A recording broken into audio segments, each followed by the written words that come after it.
Aleluia, Senhor. Oh, amados, bom dia, boa tarde, boa noite. Meu nome é Ana Paula, para quem ainda não me conhece. Hoje é dia 11 de agosto de 2016.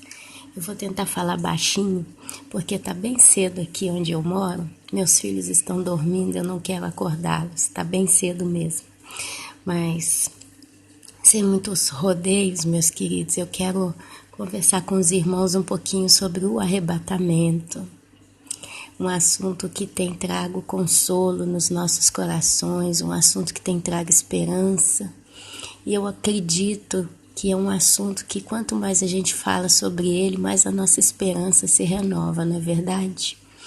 Então, sem muito rodeio, eu queria abrir com os irmãos no livro de 1 Tessalonicenses, o capítulo 4, do versículo 13 até o 18, e eu quero ler com os irmãos. Deixa eu me ajeitar a Bíblia aqui, em modo que eu consigo ler e não perder o microfone. Ok. Tô começando a ficar fraca das vistas também. Tem que usar óculos de... Acho que é mais óculos de descanso, né? Então eu tenho que ler um pouquinho mais de longe, senão eu não consigo ler. Eu não tenho óculos ainda. Mas amém. Tem que ir lá comprar. A gente vai enrolando, né? Com a saúde. Vai deixando para amanhã. Essa mania que o ser humano tem de sempre empurrar com a barriga. Amanhã eu vou, mês que vem eu vou, mês que vem eu vou. E vai levando, né, o problema.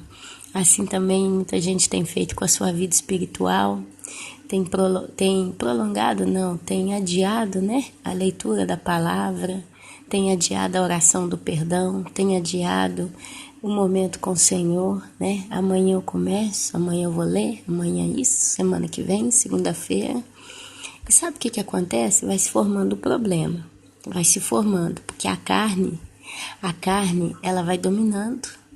Quanto mais a gente vai acomodando o espírito, né? Acomodando no sentido de não ler a palavra, não alimentá-lo com as coisas do alto, do céu, do Senhor, mais a carne vai ficando forte.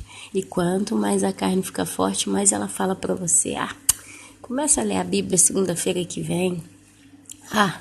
Começa a orar daqui um mês. Primeiro você está em pecado. Você tem que primeiro resolver o problema do seu pecado para depois ler, para depois buscar, né? E você, boba, vai acreditando. Muitas das vezes a gente tenta resolver o problema dos nossos pecados pela nossa própria força. E nesse meio tempo o espírito está fraco e a carne forte. Só que a Bíblia diz que o espírito está pronto e a carne é fraca. Esse deve ser a situação do cristão verdadeiro. O espírito tem que estar sempre pronto. E o espírito pronto é um espírito cheio do Espírito Santo de Deus, que é o óleo. É o óleo.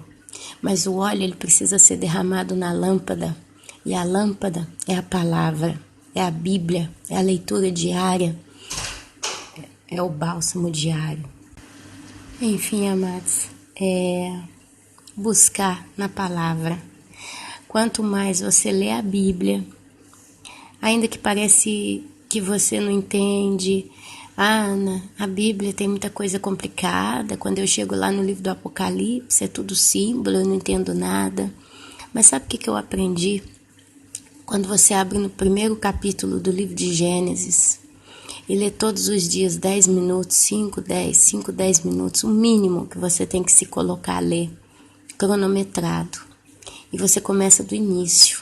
Você passa pelo Gênesis, vai pelo Êxodo, Levítico, Número, Deuteronômio, Josué, Juízes, Ruth, 1ª, 2ª Samuel.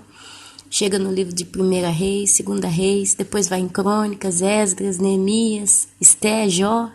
E continua, Salmos, Provérbios, Eclesiastes, Cantares. E continua. Aí você chega lá no livro dos profetas, Isaías, Jeremias, Lamentações, né? Vai lendo Zacarias, vai lendo Joel, vai lendo todos os livros. Depois você entra no livro de Mateus, Marcos, Lucas, João, né? Atos, Romanos, Coríntios. E vai lendo.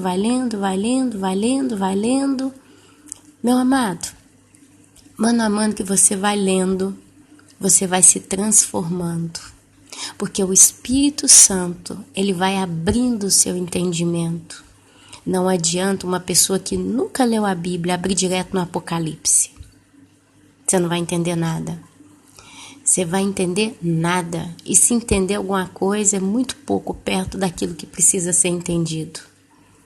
Não adianta uma pessoa que nunca leu a Bíblia botar o dedo na primeira página que você abre e fazer dela uma caixinha de surpresas. Olha, se está do Gênesis até o Apocalipse, é porque tem um motivo.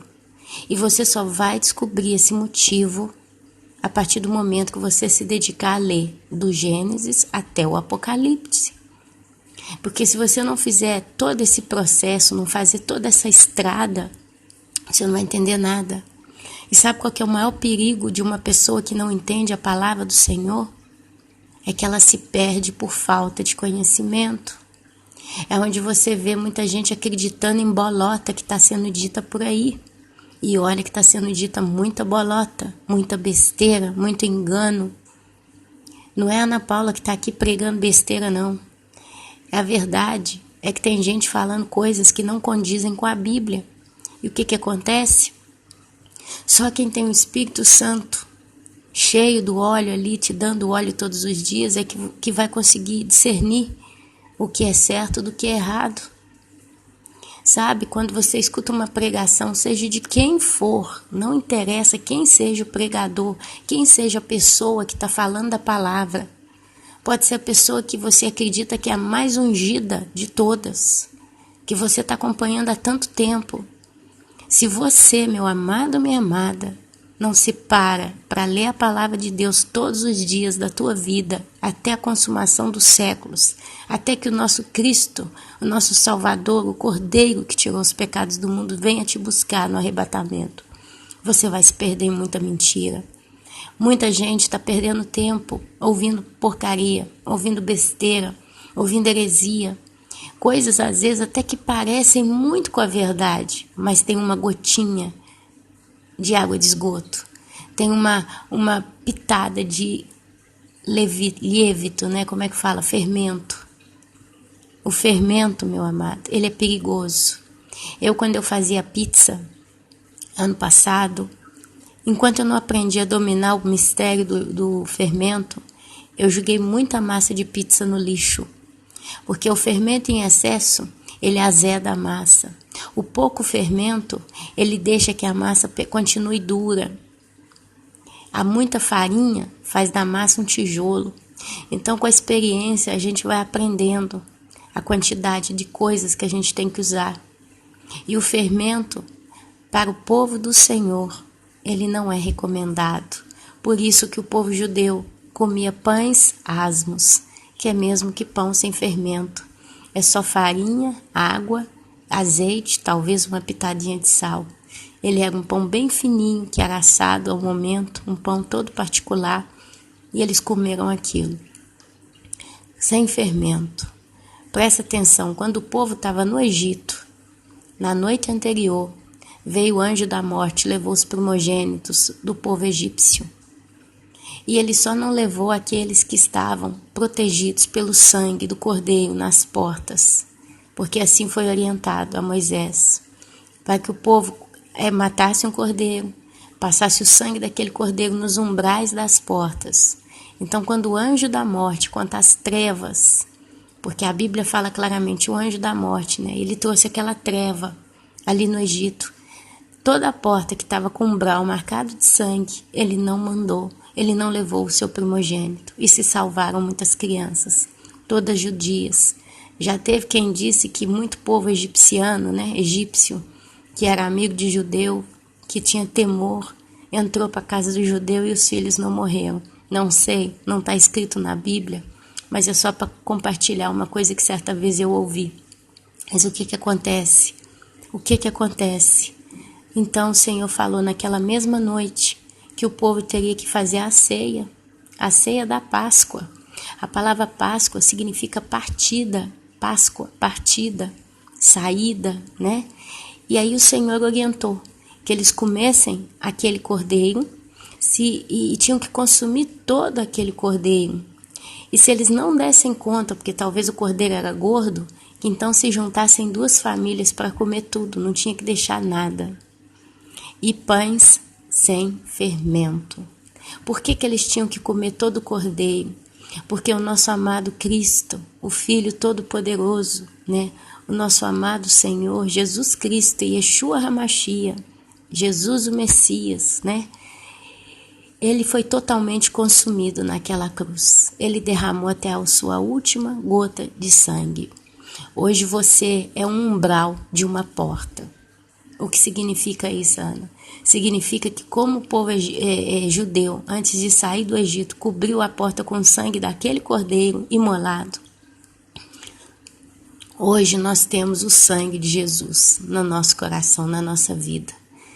Então, quando passa o anjo da morte, e esse anjo da morte hoje vem para matar, roubar e destruir, ele vê que você é um ungido do Senhor e tem o sangue dele sobre a sua cabeça, ele não pode te matar. A palavra diz, não temei aquele que pode matar o corpo, mas temei aquele que pode matar o corpo e ainda julgar a sua alma no inferno. Matar 2 vezes. Nós estamos protegidos pelo sangue todo-poderoso de Cristo. Então nós não vamos morrer 2 vezes e nós não precisamos temer. Mas aí entra o pão. O pão é a comunhão, é o corpo de Cristo. O que é o corpo de Cristo? O corpo de Cristo é o ensinamento dele. O pão é a palavra. Cristo morreu na cruz, ele derramou sangue. Mas ele também nos disse para beber não só o seu sangue, o seu vinho, mas também para comer o pão. E o pão é o corpo. E o corpo de Cristo hoje na nossa vida são os ensinamentos que ele nos deixou. E ele nos deixou os ensinamentos na Santa Escritura. Então, meu querido, a Santa Escritura, ela precisa ser consumida sem fermento na tua vida. E a única forma, pelo menos eu descobri isso na minha vida, a única forma de você comer o pão sem fermento é você estar em secreto com o Senhor. Não vai ter pastor, não vai ser pregador, não vai ser profeta que vai te ensinar tudo o que você precisa. Pastor, pregador, profeta, eles vão poder te dar alguns estatutos, eles vão poder te explicar tantas coisas, a gente vai poder aprender tanto com eles, porque eles fizeram aquilo que talvez muitos de nós ainda não fizemos, que é a leitura da palavra, mas é o Espírito Santo que confirma no teu coração. Isso está certo, isso está errado. Isso está certo, isso está errado. Isso provém de mim, isso não provém de mim. E você vai ter, olhos clínicos para discernir entre o certo e o errado. É aí que você vai ser verdadeiramente livre em Cristo. É onde você realmente vai poder entender tudo que você escuta e vai parar na primeira heresia, quando aparecer. Alguém me mandou um vídeo explicando quem detém o anticristo. Foi colocado que é um arcanjo. E ali eu falei, eu vou ver, por curiosidade. Abri o vídeo. Já no primeiro minuto, o senhor que estava pregando falou sobre isso, e eu acredito que quem detém o anticristo é o Espírito Santo operando na igreja, porque a igreja vai ser retirada, e com ela o Espírito Santo, como ele opera atualmente na terra. Eu creio que o Espírito Santo nunca vai sair completamente de lugar nenhum, porque ele é a presença de Deus, a onipresença do Senhor, pelo que eu entendo em parte, ela é cumprida pelo agir do Espírito Santo. Você vai sempre ver a pessoa do Espírito Santo junto do Senhor. E a palavra fala todo o tempo que o Espírito Santo conhece o coração do Pai. Ele sonda o coração do próprio Deus, porque ele é Deus, ele é o Todo-Poderoso também. Ele é a pessoa do Santíssima de Deus, né? Eu tenho até medo de falar muito para não pecar, para acabar falando besteira, então a gente para. Mas a palavra diz que ele desceu para estar em nós, para cuidar de nós, para operar em nós. Quando o nosso amado Cristo sobe, né, as nuvens, e deixa aquele tanto de gente ali olhando para o céu de boca aberta, ele antes fala, eu vou para junto do meu Pai, mas não vos deixarei órfãos, em meu lugar virá o Consolador, mas para que ele venha eu tenho que subir. Então ele sobe, o Espírito Santo desce, e aí a gente vê o Pentecostes, né, o batismo com línguas de fogo descendo ali no meio daquele povo, e eles começam a falar em línguas estrangeiras. Então, meus amados, continuando na conversa, e abre o vídeo, o moço começa. Que eu vou falar isso, mas primeiro eu vou orar. Eu falei, vamos ver a oração. Aí ele começa, ó Senhor, não sei o que, ripatapatapatapatá. Opa, esse ripatapatapatapatá, que é isso? Que é isso? Desliguei o vídeo, que já estava dando fastidio só do título, né, do argumento. E aí começou ripatapatapatá, eu falei, ripatapatá, tu pra lá e eu pra cá, que é a melhor coisa. Eu larguei pra lá, não quis ouvir. Porque o Espírito Santo dá fastídio, meu querido e minha querida. Ele te incomoda, sabe? Chega um ponto que você nem ouve certas coisas porque você já entende que aquilo ali não vai te edificar em nada. Tem muita heresia, muita besteira, muita bolota. Mas não é a Ana Paula que vai te ensinar, não. Não é o pastor Paulo Júnior, não é o David Wilkerson, já falecido no ano de 2011 e agora com o pai a descansar. Mas quem vai te ensinar, meu querido, é o Espírito Santo. Você está ouvindo o meu canal, talvez você me acompanhe há anos já, talvez você me acompanhe há meses, há semanas, talvez é a primeira vez que você está ouvindo que vai ser dito aqui. Eu posso te garantir de olhos fechados, por mais que você fale tudo que a Ana Paula falou, soa bem ao meu coração e parece bonito. Eu te digo, você precisa buscar na Escritura, como o povo de Bereia. Tudo que a Ana Paula falou provém do Senhor. Então ela me deu referências bíblicas, então eu vou ler isso aqui depois que eu terminar de escutar o vídeo que ela deu. Porque se você tem a tua Bíblia e você anotou as referências de todos os vídeos, você vai ver na sua Bíblia depois mais referências. Então você começa a fazer uma pequena viagem naquele texto. Por exemplo, você vê lá, deixa eu ver se eu consigo encontrar aqui só um exemplo de uma referência bíblica. Talvez você não tenha experiência em leitura da palavra. Nossa, eu com esse olho ruim aqui tá difícil, o olho que não consegue enxergar direito. Mas não achei nada aqui a correr de olhos. Sim, ó. Tessalonicenses, 1 Tessalonicenses, capítulo 5, versículo 1. Aí tem a frase, irmãos, relativamente aos tempos e às épocas, não há necessidade de que eu, Paulo, vos escreva, pois vós mesmos estáis inteirados com precisão de que o dia do Senhor vem como ladrão de noite. Se você está acompanhando na tua Bíblia, tem a palavrinha noite, logo acima, na minha Bíblia, tem a letra A minúscula, pequenininha. O que isso significa? Significa que você então tem que ir no rodapé da tua Bíblia para buscar mais referências que falam sobre o assunto. Então, olha lá, capítulo 5, versículo 1a. Então, você vai lá no rodapé e você vê. Capítulo 5, aqui já essa referência entrou no versículo, no 2. 2a. E ali lá embaixo, aí tem a letra A pequenininho, número 5.2. Aí eu vou lá na referência, Mateus 24:43, Lucas 12:39, 2 Pedro 3:10. E aí você vai lá nesses textos e lê esses textos. E ali você vai então ampliando. Porque a Bíblia, para você entender, você precisa entender o contexto e o texto. Tem muita gente que fala assim, o dia do Senhor vem como um ladrão da noite. Ponto final, acabou ali. E não entra mais, não destrincha mais, não se aprofunda na explicação. Então a pessoa fica tapada naquele limite. E a palavra de Deus, ela é profunda, ela é viva. Ela produz frutos, ela dá entendimento. É aonde você, se não buscar referência, pegar um dicionário da língua portuguesa, começar a comparar certas palavras. Hoje mesmo eu estava lendo o livro de Mateus, agora de manhã. Aí parei lá nos ensinamentos do nosso amado Senhor Jesus Cristo. E ele fala, né, as leis acerca de tanta coisa, ele fala sobre o amor. E eu li aquilo, eu sei o que significa a palavra amor. Mas me veio aquela pontinha de curiosidade, de buscar ainda assim no dicionário o significado da palavra amor.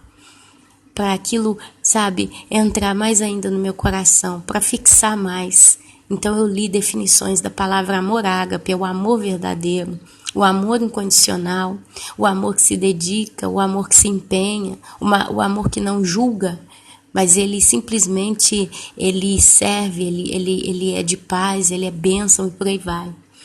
Isso é ler Bíblia, meus amados. Por isso que eu falo 5, 10 minutinhos, porque você pega um pedacinho, talvez um capítulo, do todo o seu capítulo. Talvez você pega poucas partes de um capítulo, porque tem capítulos enormes na palavra. Mas ali, você lendo aquilo, você vai destrinchando com as referências da tua Bíblia. E você vai casando os textos, porque um confirma o outro.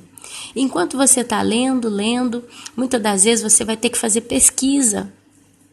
Por exemplo, quando eu deparo muitas das vezes, né, com o nome de povos que o Senhor, né, ordenou aos reis que exterminassem. Aí você vai ver lá fariseus, né? Não, fariseu acho que já está no Novo Testamento. Você vai ver vários povos lá no Velho Testamento, no livro de 1ª, 2ª Reis, livro de Samuel, né? Que o Senhor manda exterminar. Então eu vou no Google e eu coloco qual é a origem do povo tal. E ali o Google me abre, a Wikipédia me descreve o tempo que aquele povo viveu, quem foi aquele povo, os assírios, por exemplo, quem que eles adoravam, qual é o Deus deles, as práticas. É onde você vai entendendo por quê que o Senhor falou tantas coisas. Isso é o pão sem fermento. O povo no Egito, eles estavam saindo do Egito para a liberdade, encontrando a terra que manava leite e mel. Provavelmente já ouvi certa vez alguém dizer que em 40 dias de viagem eles chegariam à terra prometida, que manava leite e mel. Mas infelizmente eles passaram 40 anos porque eles foram duros de coração. Eles não ouviram os estatutos, a palavra do Senhor. E eles entraram no deserto. Quando a gente sai do Egito da nossa vida, o Egito, ele simboliza o mundo. Tem duas cidades que simbolizam o mundo. Uma simboliza o mundo, a outra simboliza o sistema do mundo, do reino do mundo. O mundo é simbolizado pelo Egito. E o sistema do mundo é simbolizado pela Babilônia. Jesus, quando nasceu, José e Maria foram para o Egito, ficaram lá até que o rei que tinha mandado matar todas as criancinhas morresse. Jesus nasceu no mundo e ele ficou ali, sabe? Isso é uma simbologia. Ele estava ali. E a gente vê o povo no Egito, estava no mundo, o mundo simbólico, o mundo planeta Terra. E ali o Senhor tirou aqueles que eram escravos do Egito e mandou para o deserto. Toda vez que alguém se converte, essa pessoa morre para si mesmo, morre para o mundo, sai do mundo, mas ela entra no deserto. O nosso amado Senhor, ele passou 40 dias sendo tentado no deserto, porque assim Deus estipulou. Assim que ele foi batizado, ele foi para o deserto para ser tentado por Satanás. E a Bíblia diz que ele foi tentado por Satanás para que ele passasse tudo que os homens passam. Ele precisava passar até pela tentação do inimigo, para que homem nenhum falasse, ele nunca foi tentado? Não, ele foi tentado. Ele foi tentado. Ele foi para o Egito. Ele saiu do Egito, ele foi para o deserto. Amém? Então, amados, assim é com a nossa vida. A gente sai do Egito e entra no deserto. Talvez o tempo que o Senhor tem no deserto para cada um de nós é pouco. Mas a gente vai endurecendo o coração, dificultando a vida. A gente acaba ficando 40 anos nesse deserto. Eu fiquei muito tempo no deserto. Eu podia ter encurtado o meu caminho, obedecendo a palavra do Senhor, me voltando para Ele antes. Infelizmente não foi assim. Mas olha, mais cedo ou mais tarde eu ouvi. E hoje eu sinto que o meu coração está livre de tanta coisa que até então não estava. Então, meu querido, esses são os passos que todo cristão verdadeiro que está esperando o arrebatamento deve fazer. Buscar o Senhor em espírito e em verdade. A verdade é a palavra e o espírito é a dedicação à leitura da palavra, onde o próprio Espírito do Senhor testifica em nós a verdade. Amém? E com isso, 1 Tessalonicenses, capítulo 4, do versículo 1 em diante. O apóstolo Paulo fala: não queremos, porém, irmãos, que sejais ignorantes com respeito aos que dormem, ou aos que morreram naquela época, para não vos entristecerdes como os demais, que não têm esperança. Esperança é esperar naquilo que não se vê. Tem fé junto com a esperança. A palavra esperança e fé caminham juntas. Pois se cremos que Jesus morreu e ressuscitou, assim também Deus, mediante Jesus, trará em sua companhia os que dormem. Olha que Paulo, acredito que ele viu a crucificação de Jesus, porque ele é do tempo do nosso Senhor, né? Ora ainda vos declaramos, por palavra do Senhor, isto. Nós, os vivos, porque ele falou no seu tempo presente, ele já acreditava que ali era o tempo, né, de acabar tudo. Isto nós, os vivos, os que ficarmos até a vinda do Senhor, de modo algum precederemos os que dormem. Isso é uma base, é uma regra. Primeiro aqueles que morreram em Cristo, depois os que estão vivos ainda, na terra dos viventes, no planeta Terra. Porquanto o Senhor mesmo, dada a sua palavra de ordem, ouvida a voz do arcanjo e ressoada a trombeta de Deus, descerá dos céus. Olha só, o Senhor descerá dos céus. E os mortos em Cristo ressuscitarão primeiro. Depois nós, os vivos, os que ficarmos, seremos arrebatados. A palavra é muito clara. E se você pegar no seu dicionário o significado da palavra arrebatado, você vai ver que significa tirado com força. E Paulo está sendo muito claro aqui. Ele está falando que quem morreu em Cristo vai ressuscitar. Logo em seguida, os que estiverem vivos serão arrebatados. É um fenômeno sobrenatural que vai acontecer. Ana, o que significa a palavra sobrenatural? É algo acima do natural. Para mim é natural respirar. Para mim é natural olhar para o céu, ver essa cúpula gigante azul que nos cobre e não ficar com medo. Para mim é natural olhar o mar diante dos meus olhos, essa coisa de água, esse negócio gigante cheio de água, mas ter coragem de pôr o pé e não ter medo. Para mim é natural ver o fogo que queima, para mim é natural ver a chuva que cai, para mim é natural ver os animais, para mim é natural tanta coisa. Mas para mim não é natural ver um ser humano passar dentro de uma parede. Para mim não é natural ver uma pessoa desaparecer num abrir e piscar de olhos diante de mim. E o arrebatamento vai ser exatamente isso. Milhões de pessoas atualmente no planeta Terra vão simplesmente desaparecer. Vão ser retirados com força. Então não tem como negar o fenômeno do arrebatamento. Ele vai acontecer porque a Bíblia fala que vai. Ela não mente. E olha só, juntamente com eles, entre nuvens. Se nós vamos ser levados juntamente com aqueles que primeiro morreram em Cristo nas nuvens, para o encontro do Senhor nos ares, aqui está falando da primeira vinda de Cristo, depois da ressurreição, para ser colocado de modo bem preciso.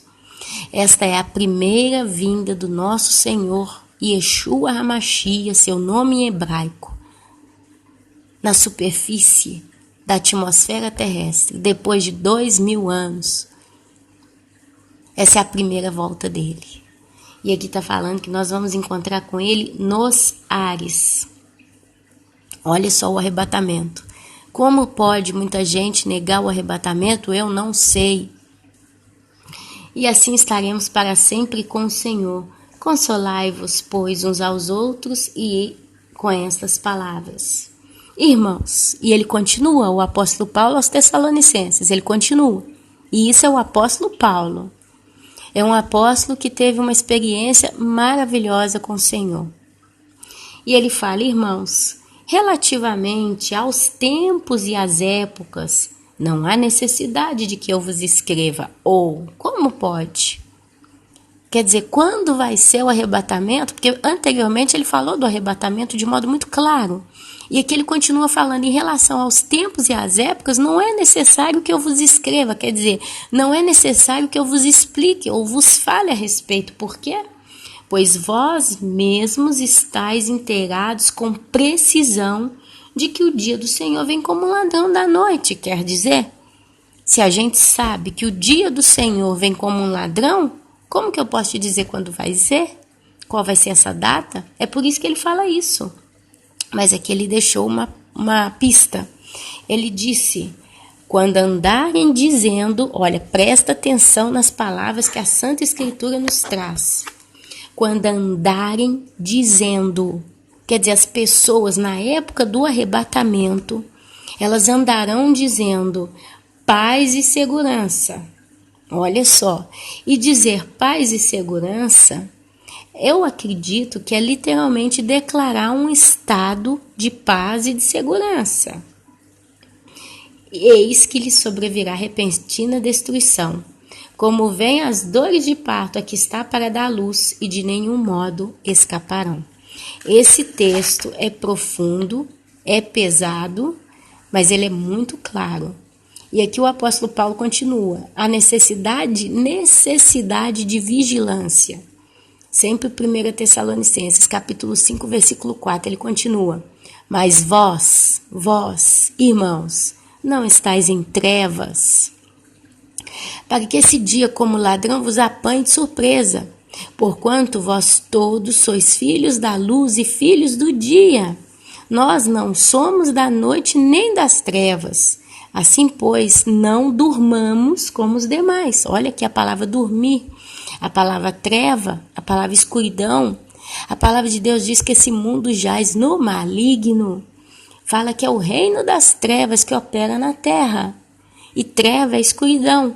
E a palavra diz que nós não somos e não estamos nas trevas, mas na luz. E quem é a luz? Cristo é a nossa luz.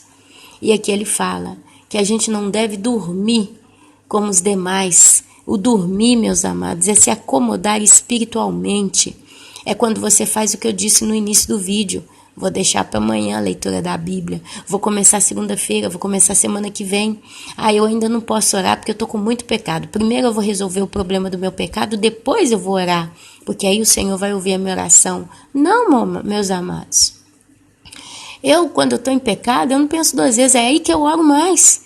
Ana, mas a oração não passa do teto. Depende. Se é uma oração hipócrita, se é uma oração feita da boca para fora, realmente ela não passa do teto. Mas a palavra de Deus diz que o Senhor ouve a oração do aflito. E eu posso garantir para vocês que toda vez que eu peco, eu entro em aflição, eu entro em desespero. Não porque eu tenho medo de ir para o inferno, mas porque eu tenho medo de estar entristecendo o coração daquele que me amou tanto, que se doou por mim, e que tem feito tanto por mim. É um sacrilégio.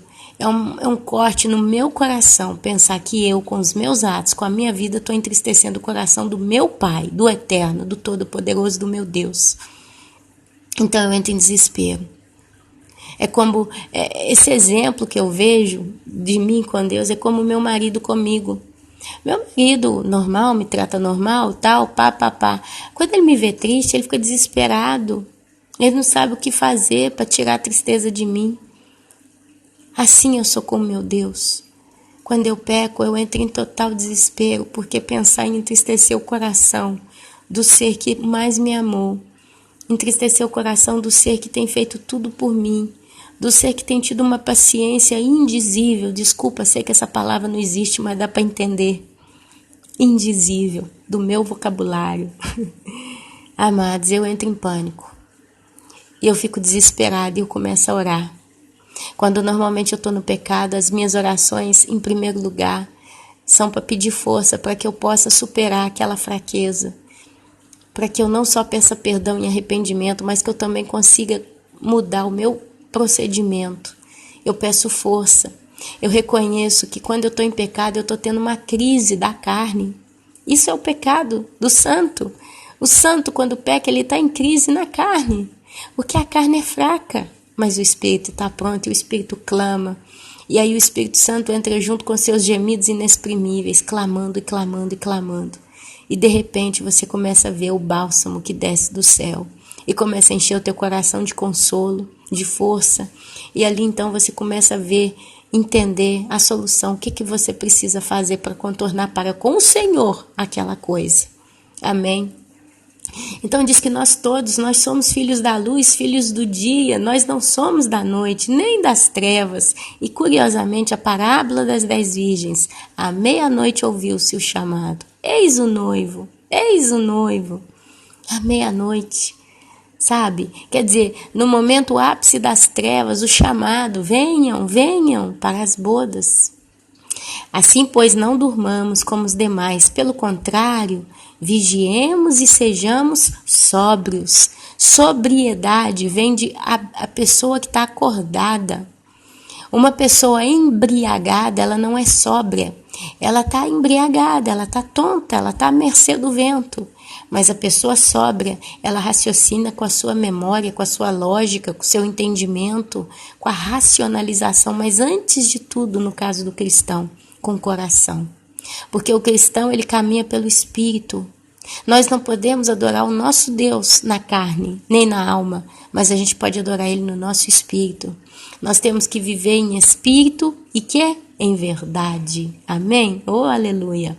Ora, os que dormem, dormem na noite. E os que se embriagam, é de noite que se embriagam, é nas trevas. Porque é Satanás que oferece a bandeja de prata para todos aqueles que estão perdidos, amados.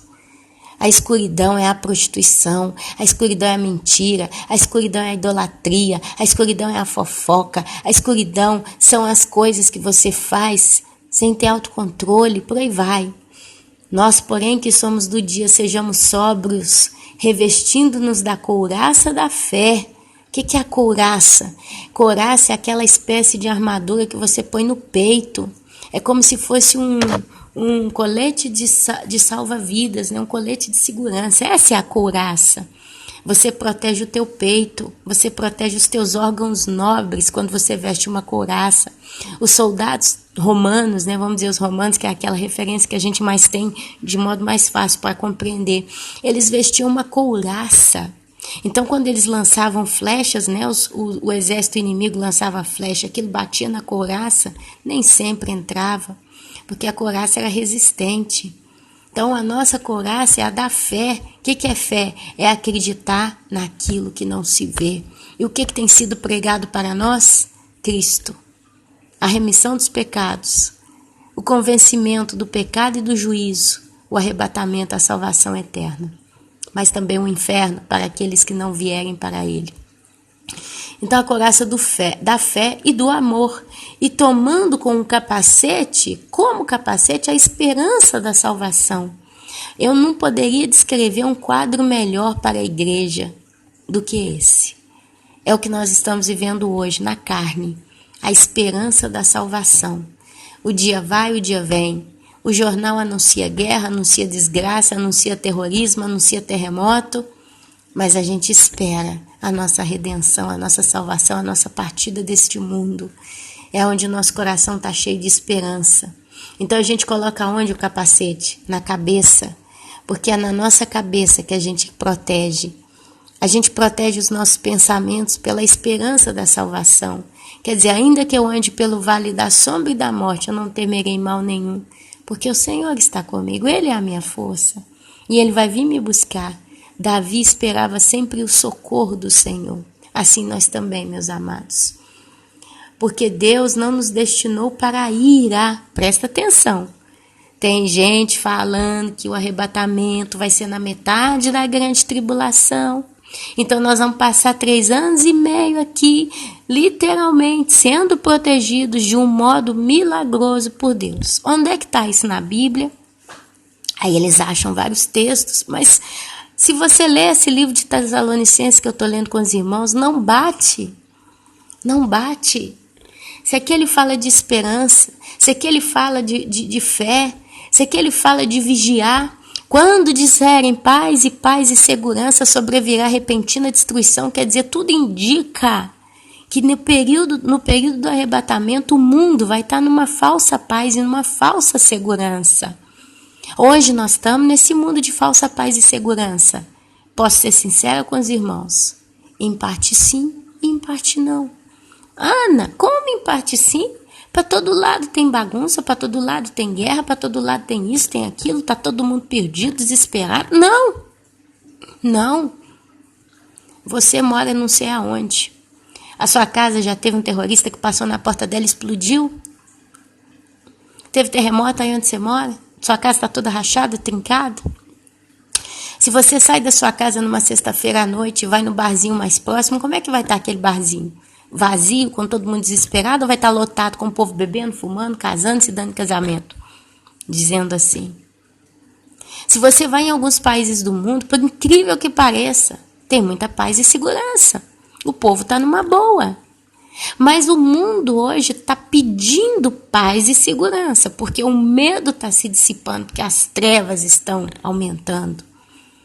Mas quando dizerem paz e segurança, sobrevirá repentina destruição. Olha aqui, eu acredito que esse mundo ainda vai entrar num processo mentiroso de uma falsa paz e de uma falsa segurança. E essa paz e segurança ou é simplesmente um clamor, como é o de agora, ou vai ser literalmente um período de paz e segurança enganosa. Mas a realidade eu não acredito que vai ser dentro do período da grande tribulação. Porque o anticristo ele vai ser revelado, ele vai se manifestar após o arrebatamento da igreja. E ele vai entrar num momento de 7 anos para trabalhar neste mundo. E em 7 anos ele vai ser dizimado. No final deles, na batalha chamada Armagedon, que vai ser feita na cidade de Israel, no Vale da Decisão. Então, se ele tem só 7 anos, os 3 anos e meio, a Bíblia fala claramente que o dragão abriu a boca para devorar a mulher que dera à luz a um menino, a um varão, e a sua descendência. Mas a terra socorreu a mulher. Então, está falando de perseguição no primeiro momento da grande tribulação. Não existe paz nem segurança para a igreja de Cristo, se ela estiver na terra, na grande tribulação. Se for o fato do anticristo se manifestar e começar a governar o mundo, ele vai impor a marca da besta. Então você não vai ser perseguido porque você é um adorador de Cristo. Você vai ser perseguido porque você é contra o mundo. Porque o mundo vai dizer, se você adorar a besta, você está seguindo a besta, o mundo está bom. Paz e segurança, a besta impôs isso. E você é um inimigo do governo, você é um inimigo social, você é uma ameaça. E ali eles vão perseguir as pessoas por isso. Na época do Império Romano, eles não perseguiram os cristãos por causa de uma religião. Mas eles viram na religião dos cristãos uma revolução política. Então, para que eles não perdessem o poder político, eles perseguiram os cristãos. A ponto que depois um dos reis converte. Tem um cristiano lá, um moço lá que se converteu, um rei. Então eles já não mais perseguiam os cristãos, mas eles começaram a se dizer cristãos e impor as novas regras do cristianismo. E começaram a perseguir todo aquele que não aceitasse a nova cristandade na terra. No final, eles sempre perseguiam o cristão. Porque Jesus disse que ele não veio para trazer paz, ele veio para trazer guerra. Ele fala, numa casa que tem 5 pessoas, está lá no livro de Mateus, numa casa que tem 5 pessoas, 3 contra 2, vão estar em briga, 2 contra 3, pai contra mãe, mãe contra filho, e por aí vai. Diz que até os seus te entregarão aos reis, aos juízes. Olha, com o evangelho do nosso Senhor Jesus, a gente não tem paz na terra, porque o evangelho ele vai de contra o pecado, ele afronta o pecado, ele afronta o ímpio. E o ímpio não aceita, porque ele quer viver nas suas próprias concupiscências. É onde então vem as perseguições e não tem paz no meio da igreja, a nível, a luz e a treva não se misturam. Então vamos prestar atenção, amados. Aí ele fala no versículo 9 do capítulo 5, porque Deus não nos destinou para a ira, mas para alcançar a salvação, mediante nosso Senhor Jesus Cristo, que morreu por nós, para que, quer vigiemos, quer durmamos, quer dizer, se a gente estiver vivo, se a gente estiver falecido, vivamos em união com Ele. Consolai-vos, pois, uns aos outros e edificai-vos reciprocamente, como também estáis fazendo. Olha só que linda, a gente já está fazendo isso, a gente já está se consolando reciprocamente. Quantas vezes as pessoas me trazem palavras de amor, de carinho, palavras de consolo, palavras de exortação, de conselho. E eu estou aqui também, orando pelos irmãos, falando com os irmãos. Eu estou simplesmente lendo a Bíblia com os irmãos. Oh, aleluia! E a gente tem que continuar nessa estrada, porque nós não vamos ser pegos de surpresa no dia terrível do Senhor. Nós vamos ser arrebatados, arrancados com força. Aquilo vai ser uma surpresa boa que nós vamos receber. É como um presente de aniversário que você não esperava, né? Assim vai ser. O arrebatamento, ele vai ser feito assim por vários motivos, mas um deles eu acredito que é a alegria do Senhor em nos levar com força. Quer dizer, muitas das vezes a gente está tão cansado, e eu olho que a igreja está estressada, ela está cansada a nível mundo, sabe? Porque a gente está vivendo num mundo que jaz no maligno, e quanto mais a gente se santifica, mais a gente cresce em santidade, mais a gente odeia o mundo, mais a gente tem nojo do pecado, mais a gente não suporta ver injustiça, e isso gera na nossa carne humana, né, no nosso intelecto, na nossa alma, uma espécie de um estresse, uma estafa, um cansaço, um desgaste. E aí vem aquela palavra que diz: o Espírito e a noiva dizem, ora vem, Senhor Jesus. Porque nós estamos já de saco cheio de ver tanta coisa errada. E ali o Senhor vai nos levar com força. Vem para com o céu, e a gente vai se encontrar com Ele nos ares. Olha que coisa linda. A gente tem que crer, meus amados. A gente tem que crer, sabe? A parábola do servo vigilante, que é no livro de Lucas, capítulo 12, versículo 35, diz, olha só, presta atenção, toma posse dessa palavra na tua vida, caso você ainda não tenha tomado. Lucas 12, versículo 35. Cingido esteja o vosso corpo e acesas as vossas candeias. Olha só. As nossas candeias é a palavra de Deus acesa no nosso coração pelo mover do Espírito Santo. Sede vós semelhantes a homens que esperam pelo seu Senhor, ao voltar ele das festas de casamento, para que quando vier a bater a porta, e Jesus o que disse? Eis que estou à porta e bato. Aquele que abrir, ouvir a minha voz e abrir, eu entrarei e cearei com ele comigo. Então, para quando o nosso Senhor vier bater a porta, logo lhe abram. Bem-aventurados aqueles servos a quem o Senhor, quando vier, os encontre vigilantes. Em verdade vos afirmo que ele há de cingir-se, dar-lhes lugar à mesa, aproximando-se os servirá. Nós vamos para um banquete, meus amados. Tem uma mesa de um banquete linda esperando por nós. Quer ele venha na segunda vigília, quer na terceira, bem-aventurados serão eles, se assim os achar. Porque a gente não sabe que dia, que hora. Então, quer ele venha na primeira, na segunda, na terceira vigília, nós vamos estar sempre encontrados irrepreensíveis. Sabei, porém, isto. Se o pai de família soubesse a que hora havia de vir o ladrão, vigiaria e não deixaria arrombar a sua casa. Ficai também vós apercebidos, atentos, porque a hora em que não cuidais, o Filho do Homem virá. Isso aqui é uma advertência para a virgem imprudente, porque quem não tem prudência não cuida. Ah, tanto não veio hoje. Ah, tanto não veio ano passado. Ah, tanto não veio esse mês. Ah, ouvi alguém dizendo aí pelo YouTube que Jesus ia arrebatar a igreja no mês de julho de 2016, no dia 21. Não aconteceu nada. Ah, então eu vou viver. Mas aqui ele diz: ficai também vós apercebidos, porque a hora em que não cuidais, o Filho do Homem virá. É por isso que a gente todo dia tem que estar atento, prestando atenção, se enchendo das observações do Senhor. Então Pedro perguntou: Senhor, proferes esta parábola para nós, os profetas, ou também para todos? Disse o Senhor: quem é, pois, o mordomo fiel e prudente, a quem o Senhor confiará os seus conservos para dar-lhes o sustento a seu tempo? Quem é o mordomo? Quem é o atalaia? Quem é o pastor? Quem é aquele que cuida das ovelhas, prudente, para que o Senhor confiará os seus conservos para dar-lhe sustento a seu tempo? Quer dizer, quem são esses que hoje estão pregando a palavra verdadeira para as ovelhas que estão chegando, trazendo bom pasto?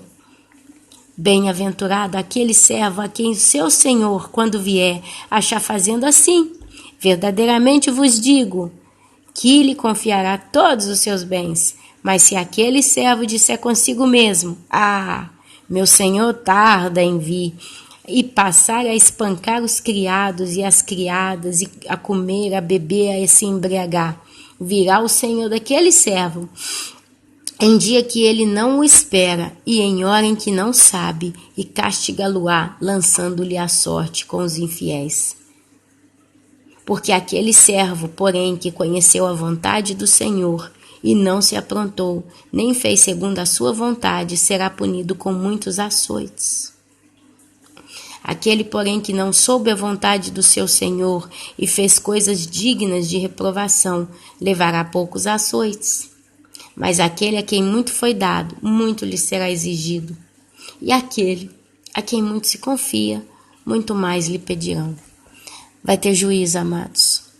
A Bíblia fala do largar da ira de Deus. Em Apocalipse fala um momento em que as uvas estarão maduras e serão lançadas no largar da ira de Deus, vão ser pisadas. Eu acredito piamente que aqui está se referindo a muitos servos que vão ser castigados. Mas aqui é um assunto para um outro tempo, um outro momento. Eu só quero ler com os irmãos, amados, para concluir. A parábola da figueira e a exortação à vigilância, para que nós saibamos que o tempo está se findando e o nosso amado Redentor está vindo buscar o teu povo através do arrebatamento. Ele vai ser antes da segunda vinda de Cristo. A segunda vinda vai ser com seus santos montados em cavalos brancos. E nessa segunda vinda, todo o olho o verá. Ele vai pisar no Monte das Oliveiras e esse vai se fender em duas partes. Na primeira vinda, após a morte na crucificação, a primeira vinda dele, depois desse período, vai ser nos ares. Vai ser nos ares. E nós nos encontraremos com ele nos ares, estaremos com ele para sempre. Mas a segunda vinda vai ser na terra. Ele vai literalmente pisar na terra, no Monte das Oliveiras. Esse vai se fender em duas partes. E ali vai surgir o vale da decisão. É onde vai ter a batalha do Armagedon, onde o remanescente de Israel vai fugir para esse vale. E ali vai vir com eles os seus perseguidores, o anticristo em pessoa. E ele fala, quando o povo já não tiver mais como se salvar, nós vamos descer do céu com o nosso Senhor Jesus Cristo, montados em cavalos brancos. Ele vai ter escrito na coxa, Rei dos Reis, Senhor dos Senhores. Vai ter um manto salpicado do sangue dos inocentes. E vai descer e vai acabar com seus inimigos. Aprendei, pois, a parábola da figueira. Quando já os seus ramos se renovam e as folhas brotam, sabeis que está próximo o verão. Assim também vós, quando virdes todas estas coisas, sabeis que está próximo às portas. E olha só de novo o discurso da porta. Olha só. Em verdade vos digo que não passará essa geração sem que tudo isso aconteça. O que acontece, amados? Mateus capítulo 24. Basta ler antes. Eu não vou ler aqui hoje não. Passará o céu e a terra, porém as minhas palavras não passarão. Mas a respeito daquele dia e hora ninguém sabe, nem os anjos dos céus, nem o Filho, senão o Pai. A terceira vez nós estamos vendo aqui a confirmação desses tempos, que ninguém o sabe. Não adianta a Ana Paula virar e falar o arrebatamento vai ser em 2016, mês tal, dia tal. Isso é heresia. Tudo que passa da palavra de Deus é apostasia, é blasfêmia. Pois assim como foi nos dias de Noé, também será a vinda do Filho do Homem. Porquanto assim como nos dias anteriores ao dilúvio, comiam e bebiam, casavam-se e davam-se em casamento. Até o dia em que Noé entrou na arca. Olha só, até o dia em que Noé entrou na arca. E então não perceberam, senão quando veio o dilúvio e os levou. Quando disserem paz e segurança, sobrevirá repentina destruição. Quer dizer, o povo não percebe. Noé entra na arca. Vocês acham que o arrebatamento vai ser percebido no mundo inteiro? Como é? Não. Tem muita gente, casa, cheia de famílias ímpias. E o arrebatamento vai ser um fenômeno tão longe do entendimento, da compreensão delas. E o anticristo logo vai entrar com as suas mentiras e loucuras. E o povo vai entrar num estado de adoração à besta. Vai ser tanta coisa acontecendo, meus amados, nesse período. Nem todos vão perceber, até que vem repentina destruição. Muitos, após o arrebatamento, vão dizer paz e segurança. e sobrevirá sobre esses repentina destruição. Pode ser. Senão, quando veio o dilúvio, os levou a todos. Assim será também a vinda do Filho do Homem. Essa vinda do Filho do Homem, eu acredito claramente que vai ser a vinda dele nos ares, que a gente acabou de ler lá em Tessalonicenses. Porque aqui ele confirma essa passagem dizendo, versículo 40 do capítulo... que capítulo? Do capítulo 24 de Mateus. Então, 2 estarão no campo, um será tomado, arrebatado e deixado o outro. 2 estarão trabalhando no moinho, uma será tomada e deixada a outra. Portanto, mais uma vez ele alerta, vigiai, porque não sabeis em que dia vem o vosso Senhor. Mas considerai isto, se o pai de família soubesse a que hora viria o ladrão, vigiaria, não deixaria que fosse arrombada a sua casa. Por isso, ficai também vós apercebidos, alertas, porque a hora em que não cuidais, o Filho do Homem virá. O Filho do Homem virá. E aqui na minha Bíblia tem uma referência, só para eu entrar de novo no assunto. 24, versículo 44G. 24, 44G. Deixa eu ler para os irmãos. Se eu conseguir encontrar... Não, já é 25. 25, não. Assim, Lucas 12, 35, 40. Eu vou lá. Lucas 12, 35, 40. A gente leu antes. A parábola do servo vigilante, que serve para as 10 virgens. A gente acabou de ler anteriormente. Cingido esteja o vosso corpo e acesas as vossas candeias. Sede vós semelhantes a homens que esperam pelo seu Senhor. Amém, amados? Olha,